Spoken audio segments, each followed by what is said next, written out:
Olá, irmãos, sejam bem-vindos à Escola Bíblica da Primeira Igreja Batista de Irajá. Aqui nós estudamos juntos a boa palavra de Deus. Eu te convido a você inscrever-se em nosso canal, ativar as notificações e compartilhar os nossos vídeos. Você também pode nos seguir nas nossas redes sociais, EBD, Igreja de Irajá e Missões Igreja de Irajá. Vamos à nossa lição? Vamos orar? Deus, te damos graças por mais um tempo de estudo da Tua Palavra. Pedimos que o Senhor fale agora diretamente aos nossos corações. Desde já, te agradecemos porque o Senhor, um Deus grandioso, nos dá essas oportunidades de ouvirmos a Tua voz, de mergulharmos na Tua Palavra. Abençoe cada uma das nossas famílias, assim oramos em nome de Jesus. Amém.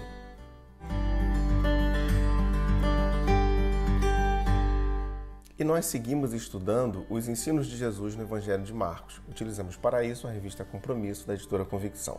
O título da lição de hoje, Alguns Momentos Especiais. Sensibilidade pelas necessidades do povo.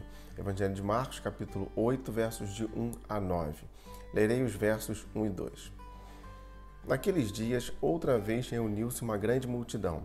Visto que não tinham nada para comer, Jesus chamou os seus discípulos e disse-lhes: Tenho compaixão desta multidão. Já faz 3 dias que eles estão comigo e nada têm para comer. Fazendo uma leitura dos evangelhos, nós percebemos que as necessidades levavam muitas pessoas a Jesus.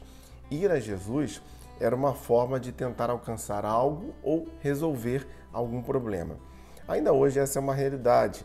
Muitos estão necessitando de algo e nós, como Igreja de Cristo, não podemos ficar alheio a essas necessidades.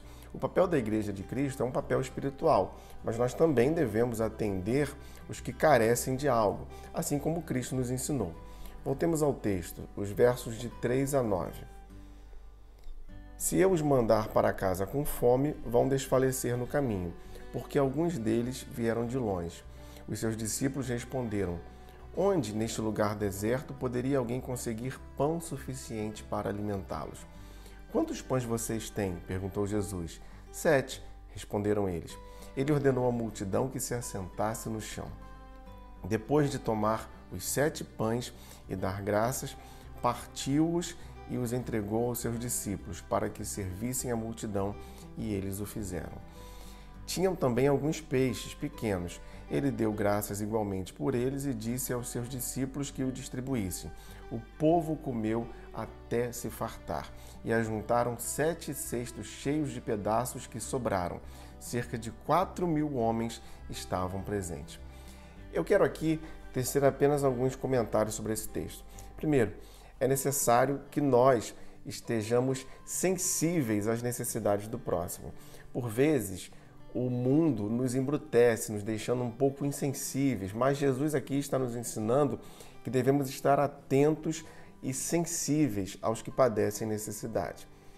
É preciso também perceber as nossas limitações, ao mesmo tempo que nós devemos ousar em entregar tudo o que temos a Jesus. Nós cremos que o Senhor opera o milagre, mas nós devemos entregar nossas vidas e tudo o que temos nas mãos de Jesus para que Ele nos use como ferramentas, para que Ele opere o milagre, sim. É preciso também iniciar o auxílio. Mas como assim? Mesmo sem saber se temos o suficiente, nós devemos iniciar a obra, pois Deus é quem há de prover. E ainda, nós somos apenas instrumentos da graça de Deus. Quem sacia é o Senhor, mas Ele nos usa segundo a sua soberana vontade. Um sinal para crer. Evangelho de Marcos, capítulo 8, versos de 10 a 13. Diz assim o texto. E tendo-os despedido, entrou no barco com seus discípulos e foi para a região da Dalmanuta. Os fariseus vieram e começaram a interrogar Jesus. Para pô-lo à prova, pediram um sinal do céu. Ele suspirou profundamente e disse: Por que esta geração pede um sinal miraculoso? Eu lhes afirmo que nenhum sinal lhes será dado. Então se afastou deles, voltou para o barco e atravessou para o outro lado. Jesus agora está diante de uma situação de incredulidade e por isso ele fica indignado, como o texto nos mostra. O texto ele vai dizer que Jesus suspirou profundamente diante da solicitação de que um sinal fosse mostrado. Isso porque ele conhecia a realidade daquelas pessoas. Elas não estavam querendo ver a mão de Deus, mas elas ainda não viam a mão de Deus no que Jesus fazia. Ou seja, havia ali incredulidade. Ainda hoje, nós vemos sinais da bondade de Deus em muitas coisas, e esses sinais nos levam a crer. Até mesmo o ar que respiramos é um sinal que revela a bondade de Deus. Então, se afastou deles, voltou para o barco e atravessou para o outro lado. Diz assim o texto. Jesus se afasta de onde há incredulidade. Fermento versus fé. Evangelho de Marcos, capítulo 8, versos de 14 a 21. Diz assim o verso 14. Os discípulos haviam esquecido de levar pão, a não ser o pão que tinham consigo no barco. Nós sabemos que não devemos iniciar uma viagem, não devemos iniciar um percurso grande sem as devidas provisões. Mas os discípulos desatentos, eles não haviam levado provisões para aquela viagem. Jesus havia acabado de multiplicar pães e peixes. Parece aqui que os discípulos eles estavam desatentos às necessidades básicas, confiando que sempre haveria uma solução fácil. Verso 15, diz assim, Jesus, estejam atentos e tenham cuidado com o fermento dos fariseus e com o fermento de Herodes. Aqui o fermento ele está apontando para a ostentação religiosa, os ritos, as tradições da época, além da busca da felicidade mediante o poder, riqueza, prestígio político, enfim. O fermento ele representa os esforços humanos que envolvem aparência, manipulação, falta de integridade e também o ignorar da ação de Deus.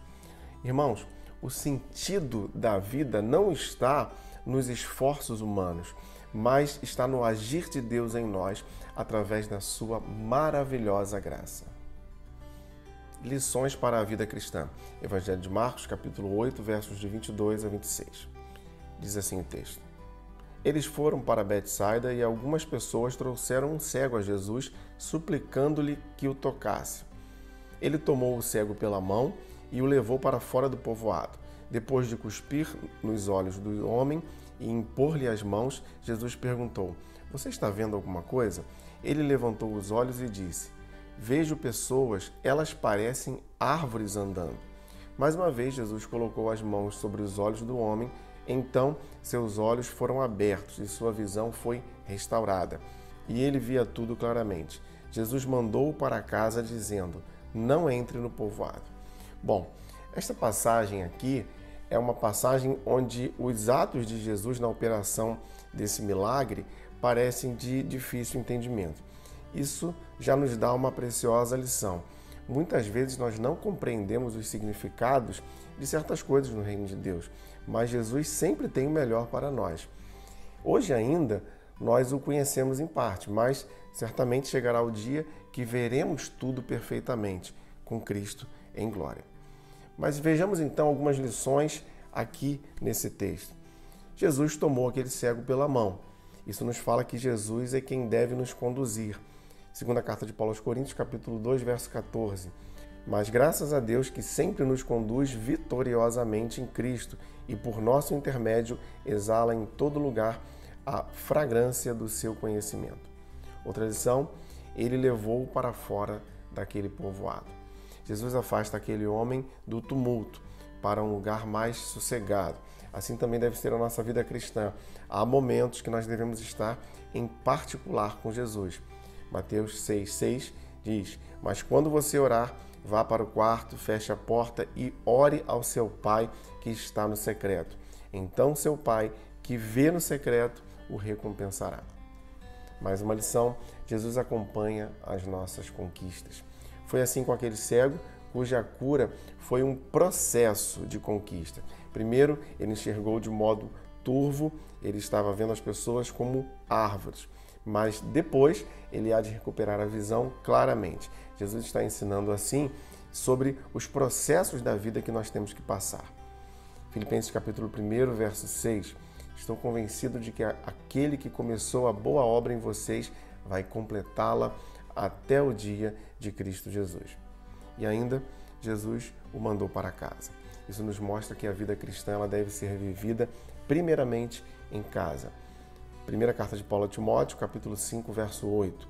Se alguém não cuida de seus parentes, e especialmente dos da sua própria família, negou a fé e é pior que um descrente. O que a igreja tem que saber? Marcos 8, de 27 a 30. Farei essa leitura. Jesus e seus discípulos dirigiram-se para os povoados nas proximidades de Cesareia de Filipe. No caminho, ele lhes perguntou: quem o povo diz que eu sou? Eles responderam: alguns dizem que és João Batista, outros Elias e ainda outros um dos profetas. E vocês? Perguntou ele. Quem vocês dizem que eu sou? Pedro respondeu: tu és o Cristo. Jesus os advertiu que não falassem a ninguém a seu respeito. Irmãos, a Igreja de Cristo precisa saber quem Ele é. A Igreja precisa conhecer integralmente Jesus. Isso precisa ser uma convicção decorrente da experiência com Deus a partir do novo nascimento. O âmago do Evangelho. Evangelho de Marcos, capítulo 8, versos de 31 a 33. Diz assim o texto. Então ele começou a ensinar-lhes que era necessário que o Filho do Homem sofresse muitas coisas e fosse rejeitado pelos líderes religiosos, pelo chefe dos sacerdotes e pelos mestres da lei, fosse morto e 3 dias depois ressuscitasse. Ele falou claramente a esse respeito. Então Pedro, chamando-o à parte, começou a repreendê-lo. Jesus, porém, voltou-se, olhou para os seus discípulos e repreendeu Pedro, dizendo: para trás de mim, Satanás, você não pensa nas coisas de Deus, mas nas dos homens. O centro do Evangelho está na morte de Cristo. O apóstolo Paulo, escrevendo a Timóteo, em sua segunda carta, capítulo 1, verso 9, diz assim: esta graça nos foi dada em Jesus Cristo desde os tempos eternos. Isso nos fala que Jesus escolheu morrer por nós ainda antes da criação do mundo. A morte de Jesus ela não foi uma vitória do mal ou uma interferência da maldade nos planos de Deus. A morte de Jesus ela fazia parte de um plano, de um processo necessário para nos salvar e nos dar nova vida. Jesus se entregou voluntariamente por nós e isso ele fez por amor. Bom, a partir desse ponto aqui, Jesus ele vai ensinar os seus discípulos sobre a necessidade que o Filho do Homem tinha de sofrer, de padecer, de ser rejeitado, morto e depois, então, ressuscitar. Pedro, que antes havia declarado que Jesus era o Cristo, o Filho do Deus vivo, agora ele parece estar se sentindo já no direito de moldar os planos de Deus. Isso porque Pedro chama Jesus à parte para repreendê-lo. O diabo, ele era quem desejava que Jesus não cumprisse a vontade do Pai. Seu intento era tirar Jesus do centro da vontade de Deus. Por isso, Jesus ele é duro com Pedro, comparando-o a Satanás. Ele diz assim: para trás de mim, Satanás, você não pensa nas coisas de Deus, mas nas dos homens. Pedro, pensando nas coisas dos homens, ele esperava de Jesus um reino político, uma mudança naquela realidade momentânea que eles estavam vivendo. Mas o plano de Jesus era muito maior, envolvia a salvação. O âmago do Evangelho, então, ele está na morte de Cristo por amor e na sua ressurreição, como parte de um grande plano de Deus para salvar o homem. O estilo de vida dos que seguem a Jesus. Marcos 8, de 34 a 38. Diz assim o texto. Então ele chamou a multidão e os discípulos e disse: se alguém quiser acompanhar-me, negue-se a si mesmo, tome sua cruz e siga-me. Pois quem quiser salvar a sua vida, a perderá. Mas quem perder a vida por minha causa e pelo Evangelho, a salvará. Pois que adianta ao homem ganhar o mundo inteiro e perder a sua alma? Ou o que o homem poderia dar em troca da sua alma?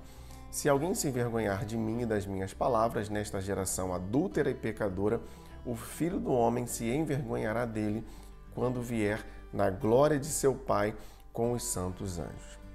Jesus aqui nos ensina que a vida com ele tem certas características. Primeiro, o negar-se a si mesmo, uma vez que passamos a buscar primeiramente a vontade do Senhor para nós. Gálatas capítulo 2, verso 20. Fui crucificado com Cristo, assim já não sou eu quem vive, mas Cristo vive em mim. A vida que agora vivo no corpo, vivo-a pela fé no Filho de Deus que me amou e se entregou por mim. Outra característica é o tomar a cruz. A cruz era um lugar de morte, sim, mas também era o local do centro da vontade de Deus. Gálatas capítulo 6, verso 14. Quanto a mim, que eu jamais me glorie, a não ser na cruz do nosso Senhor Jesus Cristo, por meio da qual o mundo foi crucificado para mim e eu para o mundo. E ainda o segui-lo. Seguir a Cristo é a ideia de ser da mesma maneira que Jesus. Buscar viver segundo o estilo de vida que Jesus nos apresentou. 1 de João, capítulo 2, verso 6. Aquele que afirma que permanece nele deve andar como ele andou. Irmãos, como discípulos de Cristo, a maneira como vivemos, os nossos valores, as nossas prioridades, toda a nossa vida deve estar alinhada com a vontade de Deus para nós. Que o Senhor abençoe a sua palavra aos nossos corações. Vamos orar mais uma vez. Graças te damos, ó Pai, pela tua palavra. Muito obrigado, porque o Senhor fala a nós. Nosso desejo é andar como discípulos, é ter o estilo de vida que Jesus nos ensinou. Que os nossos valores estejam alinhados com os valores do reino. Que a tua vontade seja a nossa vontade. Pai, muito obrigado mais uma vez. Eu peço que o Senhor abençoe cada uma das nossas famílias. Assim eu oro, em nome de Jesus. Amém.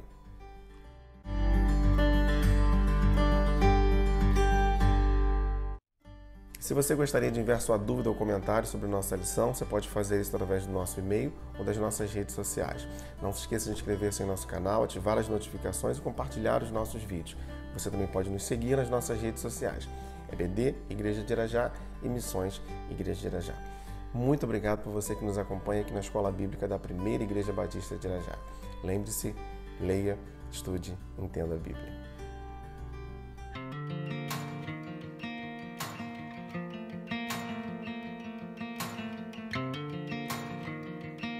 Viva a compaixão. Gálatas capítulo 2, verso 20.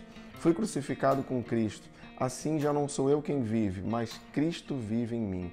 A vida que vivo agora no corpo, vivo-a pela fé no Filho de Deus que me amou e se entregou por mim. Irmãos, esse é o tema da campanha de Missões Mundiais 2022. Viva a compaixão. A compaixão é o desejo de aliviarmos o sofrimento de alguém, uma ação gentil na direção do próximo. Jesus é um grande exemplo de compaixão a nós. Nas Escrituras nós vemos que Jesus olhava as multidões e o texto vai nos dizer que ele tinha compaixão daquelas pessoas. Então essa deve ser uma característica de nós cristãos. Vivermos servindo aos outros, demonstrando compaixão. Seja você alguém que demonstra compaixão, indo àqueles que estão carentes, mobilizando missões, orando pelo trabalho missionário e também ofertando. Viva a compaixão. Que Deus nos abençoe.